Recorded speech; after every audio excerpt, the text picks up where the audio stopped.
Di tengah dunia yang makin terpecah, Indonesia memilih langkah yang tak biasa, mendekat ke Moskow, bukan untuk memihak, tapi untuk bertahan.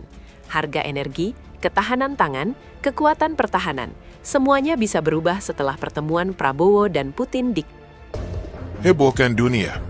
Akhirnya Indonesia siap menyambut kedatangan puluhan jet tempur Su-35 dari Rusia.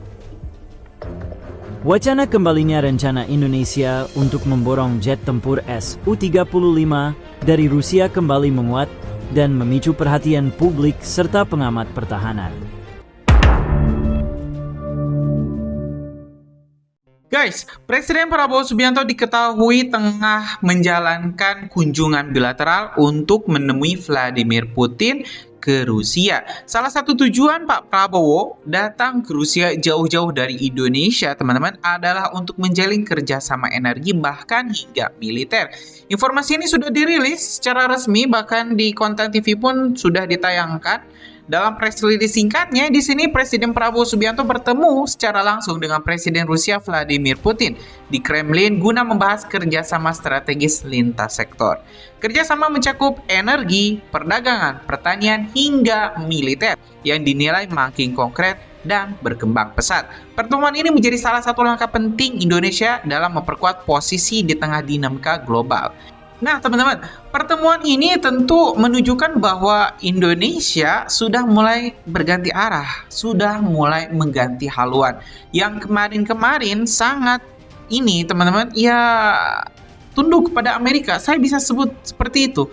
Kita mengikuti semua alur yang dibuat oleh Amerika. Pak Prabowo datang ke Amerika, bergabung dengan BOB, bahkan menerima mandat menjadi wakil komandan untuk pengerahan pasukan perdamaian ke Gaza.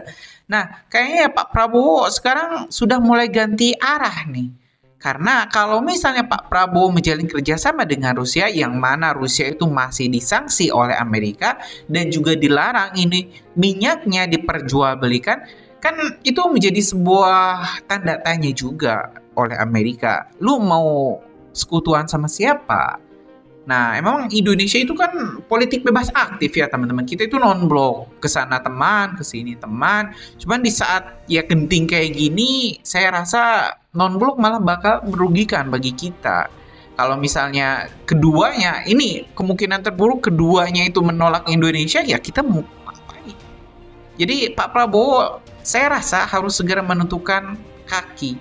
Tidak bisa lagi dua kaki di tengah hampir terjadinya Perang Dunia Ketiga. Indonesia tak bisa berdiri di dua kaki karena negara tanpa sekutu saya yakin nanti akan dimanfaatkan sumber daya alamnya oleh negara-negara yang punya kekuatan dan mungkin saja nanti eksploitasi ya, penjajahan juga akan kembali terjadi. Kan nggak ada yang menjamin Indonesia non-blok nggak akan diserang, betul nggak?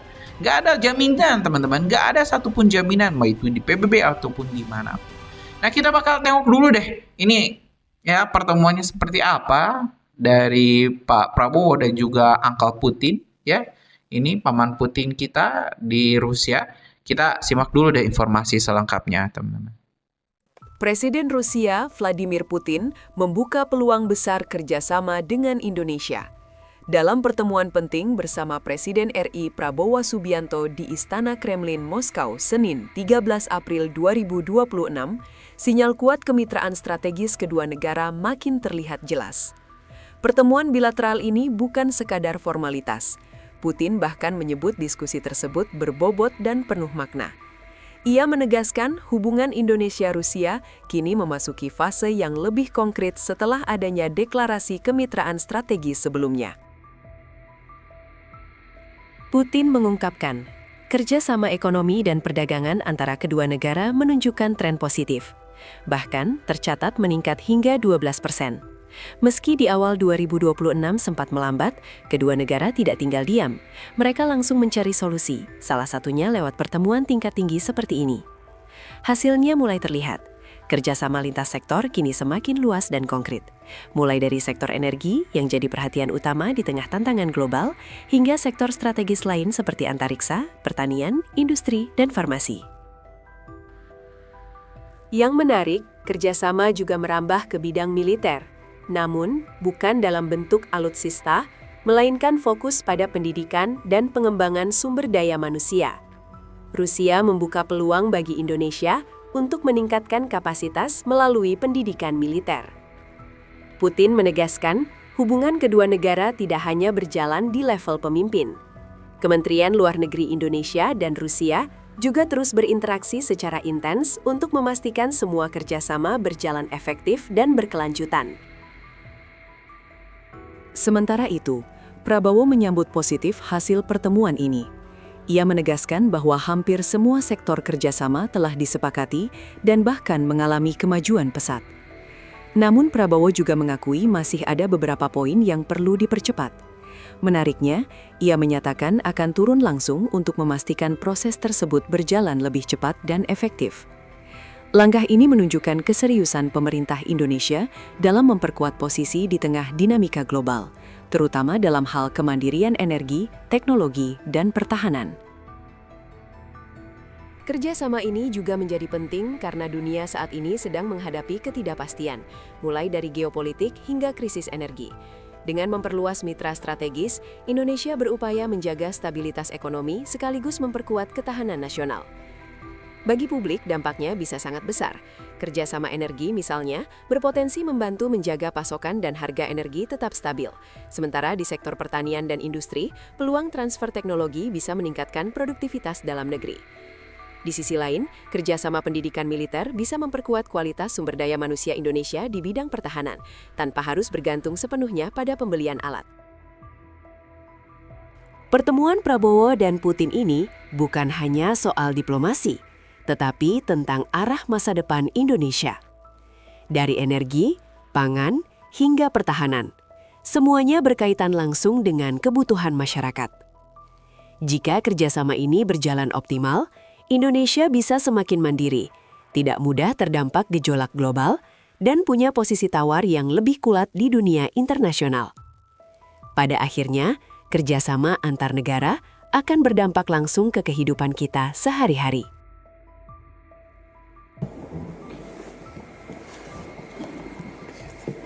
Уважаемый господин президент, дорогие друзья, прежде всего хочу поблагодарить вас за то, что вы приняли наше приглашение и приехали в Москву. Yang mulia Bapak Presiden, teman-teman yang kami muliakan, pertama-tama izinkanlah menyampaikan terima kasih banyak paling tulus atas yang mulia sempat menerima undangan kami dan berkunjung ke Moskow. Дорогой друг, мне очень приятно, что наши контакты носят регулярный характер и подчеркивают особый характер наших отношений. Мы подписали недавно декларацию о этом особом характере, и действительно он наполняется конкретным содержанием. Yang mulia, sahabatku yang baik, sekali lagi saya ingin menyampaikan bahwa saya sangat-sangat senang bahwa kontak kami diadakan secara reguler dan mempunyai pengisian yang cukup berbobot. Beberapa waktu yang lalu kita telah menerima deklarasi mengenai kemitraan strategis antara kedua negara kita. Dan saya sangat senang bahwa kita melaksanakan langkah-langkah yang memberikan makna dan isi yang cukup besar kepada hubungan antara kedua negara kita. Этот стратегический характер проявляется прежде всего, конечно, в экономической сфере. В прошлом году товарооборот вырос у нас на 12,5%.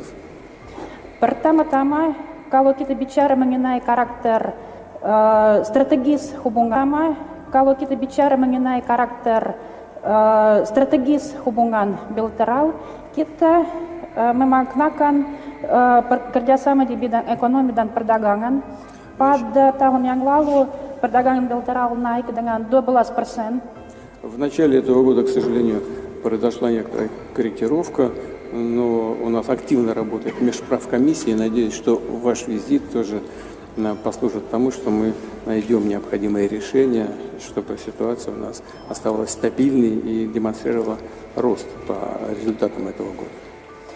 Pada awal tahun ini, kita menyaksikan sedikit perlambatan dalam perdagangan bilateral, tetapi kami punya berbagai cara untuk meningkatkannya.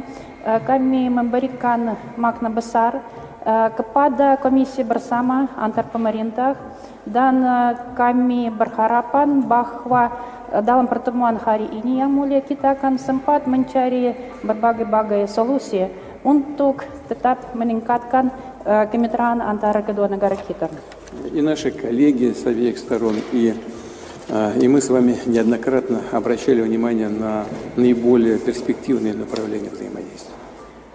Mitra-mitra kami dan partner kami dari kedua belah pihak selalu mengutamakan bidang-bidang yang merupakan bidang kunci untuk kerjasama kita, dan sering kita sudah bahas bagaimana peluang untuk mengembangkan kerjasama di bidang tersebut. Это энергетика, космос, это сельское хозяйство, промышленная кооперация и фармацевтика. Antara lain kita bicara mengenai kerjasama di bidang energi, di bidang antariksa, juga di bidang pertanian, di bidang penghasilan industri, serta di bidang farmasi. Большое значение придаем развитию гуманитарных связей, в том числе в сфере культуры и образования. Kami memberikan makna besar untuk mengembangkan kerjasama di bidang humanitar, antara lain di bidang pendidikan. И, конечно, наше Министерство иностранных дел работает интенсивно, в тесном контакте друг с другом на всех международных площадках. Kementerian luar negeri kedua negara kita bekerja sama secara sangat erat, berinteraksi dengan sangat baik di berbagai format internasional. Индонезия стала полноправным членом БРИКС, и это тоже еще одна возможность сотрудничества, так же, как и между Индонезией и Евразийским экономическим союзом. Indonesia sudah menjadi anggota BRICS. Hal ini membuka peluang baru untuk mengembangkan kerjasama kita. Hal sama kita bisa bicara mengenai kerjasama dengan Uni Ekonomi Eurasia. Дорогой друг, мы очень рады вас видеть. Добро пожаловать в Россию. Sahabatku yang saya hormati dan muliakan, sekali lagi terima kasih, selamat datang.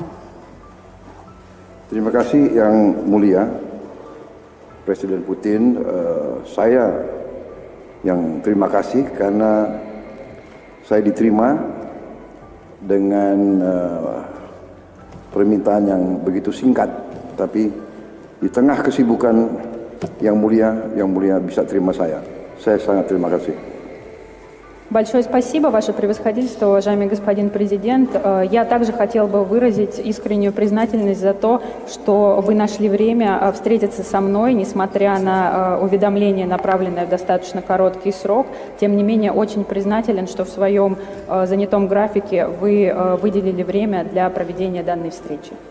Sejak terakhir jumpa, mungkin baru beberapa bulan, tapi saya sudah jumpa dengan banyak delegasi dari Rusia di Jakarta dan juga di Moskow. Baru saja saya ketemu beberapa pejabat dari Rusia dan beberapa perusahaan dari Rusia. Saya sangat berterima kasih karena pembicaraannya sangat produktif.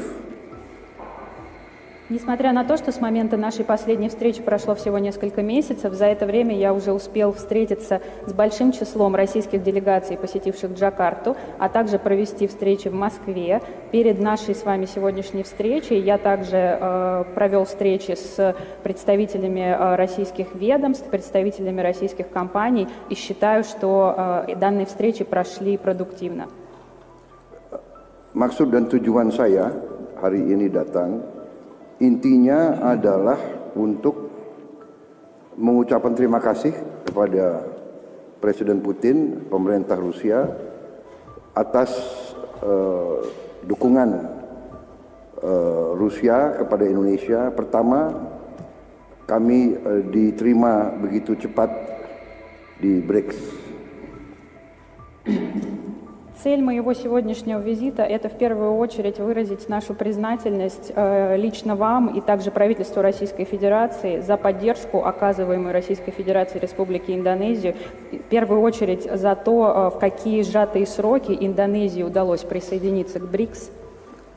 Selanjutnya, dalam beberapa hal yang sangat penting bagi Indonesia, Presiden Putin mendukung dan memberi dukungan kepada keperluan-keperluan Indonesia. А также хотел бы выразить признательность за поддержку, которую вы лично оказываете по важным для Индонезии вопросам. Hampir semua bidang yang kita sepakati beberapa bulan yang lalu mengalami kemajuan yang pesat. Почти по всем направлениям деятельности, о которых мы с вами говорили в рамках нашей прошлой встречи, мы уже сейчас наблюдаем активное развитие. Ada satu dua yang perlu kita percepat, saya akan segera menangani sendiri. По некоторым из них требуется наше дополнительное взаимодействие, и я со своей стороны буду готов лично участвовать для того, чтобы ускорить реализацию данных проектов. Terutama antara hubungan moneter di antara kedua pihak, saya akan mengawasi sendiri. Это касается в первую очередь вопросов финансовых транзакций. Я также буду готов здесь максимально ускорить процесс самостоятельно. Kemudian yang mulia, saya juga datang untuk konsultasi karena situasi geopolitik dunia mengalami perkembangan dan perubahan yang sangat cepat. И, безусловно, одна из целей моего сегодняшнего визита – это возможность консультации, возможность посоветоваться с вами по вопросам нынешней геополитической ситуации. Kami memandang bahwa Rusia telah berperan sangat positif dalam menghadapi kondisi geopolitik yang penuh ketidakpastian ini. Мы видим безусловный положительный вклад России в современное геополитическое развитие и в те геополитические процессы, которые сейчас несут много неопределенности. Karena itu kami merasa sangat perlu untuk konsultasi bagaimana kita hadapi situasi ke depan, dan terutama kalau bisa kita terus mempererat kerjasama, terutama di bidang ekonomi dan energi. И, безусловно, в настоящий момент нам крайне важно проводить совместные консультации, обсуждать дальнейшее развитие ситуации и также обсудить приоритетные направления сотрудничества, а именно сотрудничество в сфере экономики и энергетики. Sekali lagi saya terima kasih diterima dalam waktu yang begitu singkat. Hebohkan dunia. Akhirnya Indonesia siap menyambut kedatangan puluhan jet tempur Su-35 dari Rusia. Wacana kembalinya rencana Indonesia untuk memborong jet tempur Su-35 dari Rusia kembali menguat dan memicu perhatian publik serta pengamat pertahanan. Pesawat tempur generasi 4 ini sejak lama disebut sebagai salah satu jet paling mematikan di dunia dengan kemampuan manuver ekstrim, radar canggih, serta persenjataan udara ke udara dan udara ke darat yang sangat lengkap. Kemampuan super cruise, sistem peperangan elektronik canggih, serta daya jelajah panjang menjadikan Su-35 sangat ideal untuk operasi jarak jauh di kawasan maritim Nusantara. Sebenarnya, rencana pembelian Su-35 bukanlah hal baru bagi Indonesia. Beberapa tahun lalu, kesepakatan sempat disusun untuk memperkuat armada TNI Angkatan Udara sebagai bagian dari program modernisasi alutsista. Namun, dinamika geopolitik global, sanksi internasional terhadap Rusia, serta pertimbangan strategis dan diplomatik membuat realisasi pembelian tersebut tertunda. Di tengah perubahan peta kekuatan kawasan Asia Pasifik dan meningkatnya tensi keamanan regional, kebutuhan Indonesia akan jet tempur berkemampuan tinggi kembali menjadi sorotan. Meski demikian, peluang Indonesia untuk benar-benar memborong Su-35 dari Rusia masih menghadapi sejumlah tantangan besar.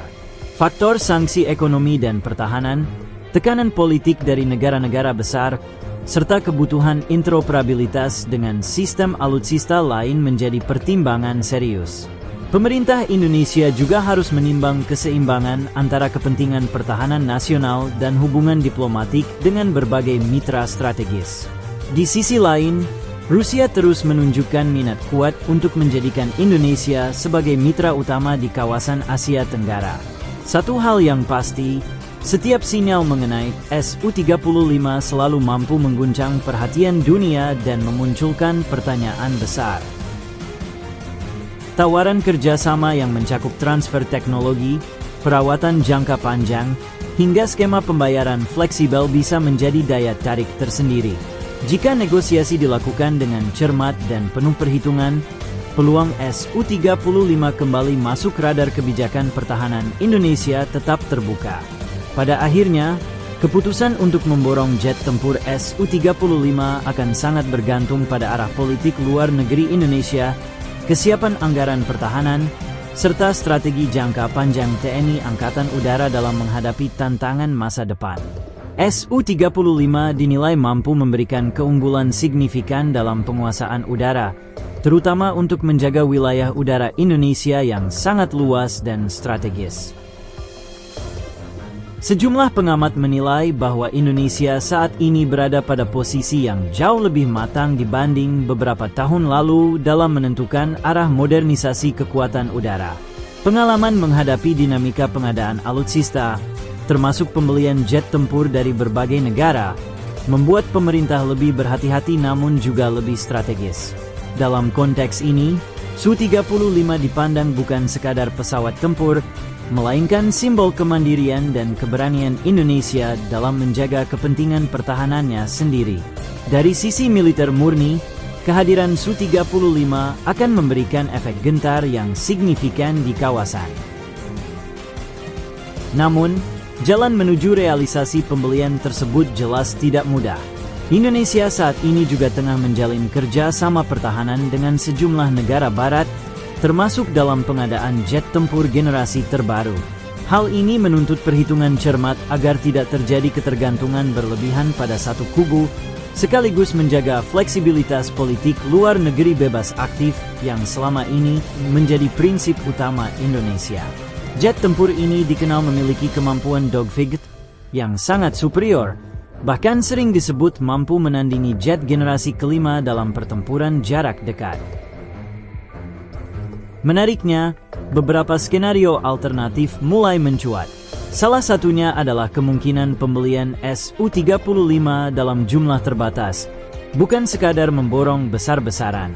Skema ini dinilai lebih realistis untuk menguji integrasi sistem, kesiapan logistik, serta dampak geopolitik sebelum melangkah lebih jauh. Jika terbukti efektif dan aman secara diplomatik, pintu untuk penambahan jumlah bisa terbuka di masa depan. Di tengah semua spekulasi ini, satu pesan menjadi jelas.